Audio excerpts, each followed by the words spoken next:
All right, so we talk about public key cryptography, and now everybody's talking that all of these algorithms are broken because quantum computers can break everything. But in reality, this is not the case right now. So let's see what is the problem and what we can do after quantum computers, which we call actual post-quantum cryptography. Okay, so let's start. Integer factorization, discrete logarithm, and elliptic curve discrete logarithm problems can be solved in polynomial time on a quantum computer. So this is the problem. So the things that we said secure actually becomes insecure on such a quantum computer. But this applies to public key cryptography, but not to symmetric key cryptography, because quantum computers reduce the security of symmetric key cryptography to half. So it is enough to double the key size.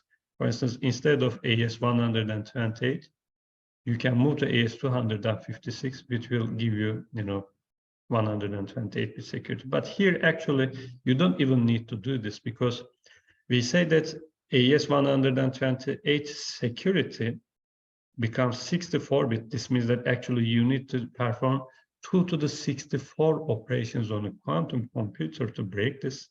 But this kind of attacks are not parallelizable on quantum computers. So actually, most of the symmetric key encryption algorithms will be secure if you have such a quantum computer. Thus, we need quantum safe algorithms for public key cryptography. We don't need to deal with symmetric key cryptography. And there are many algorithms like for instance, you can still use elliptic curve cryptography, but instead of discrete logarithm problem, you can use, isogeny finding problems. Isogenies are just mappings from elliptic curves, which are, out the scope of this lecture. But years ago, I say recent, but now it is 8 years now, because due to pandemic, actually everything happened for me is recent, but actually it has been years. But the thing is that NSA always supported elliptic curve cryptography and suggested migration from RSA to elliptic curve cryptography, or digital signature algorithm to elliptic curve digital signature algorithm. But in 2015, NSA suggested not to waste time migrating from RSA to elliptic curve cryptography, but suggested development, standardization, and commercialization of new quantum safe algorithms. And as I mentioned, elliptic curve cryptography and RSA are not quantum safe. So this announcement puzzled many people because they thought that somebody is very close to building such a quantum computer and break all of these systems. However, considering the budget of NSA and how much they reserve for post-quantum cryptography, we thought that it was highly unlikely that they're about to build such a quantum computer. And my personal opinion was that it was more likely that losing the dual elliptic curve digital random bit generator. So there was a trapdoor in this random number generator, so they could detect your previous and future random numbers, which you are going to use for secret keys. There was a backdoor introduced by NSA into this standard.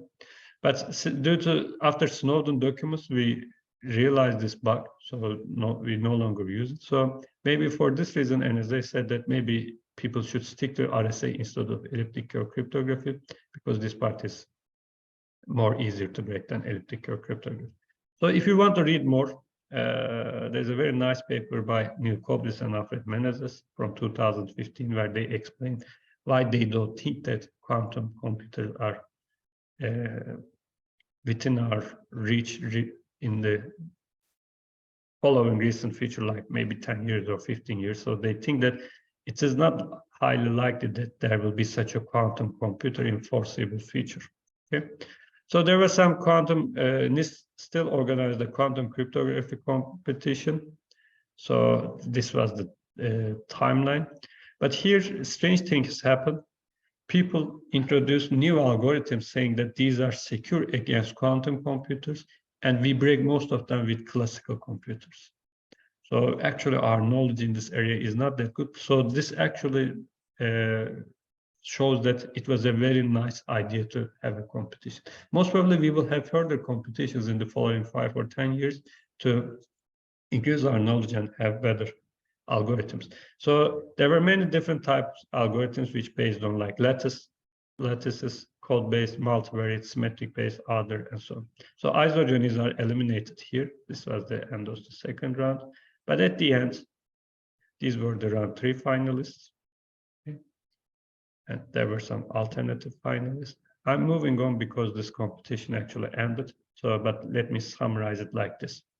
Development of a large quantum computer will allow us to solve these hard problems like elliptic curve, discrete logarithm problem, and integer factorization problem on a quantum computer in polynomial time. Yet, we measure the capacity of quantum computers in terms of qubits. So IBM announced that they have a 127 qubit quantum computer in 2021. So there are some others who have like 130 qubits and so on. But to break the current used digital signature algorithms, one needs around 2,330 logical qubits. So you might say that, okay, from here to here, maybe we have good engineering enough and we can build such a quantum computer in a few years.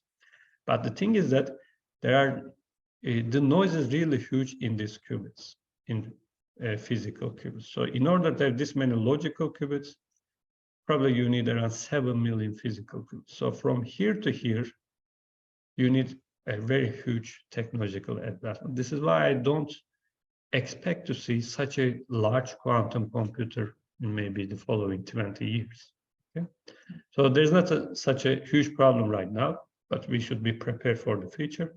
And again, as I mentioned, NIST organized a competition, and recently, at the end of 2022, they announced Crystal's Kyber as the public key encryption and key establishment algorithm.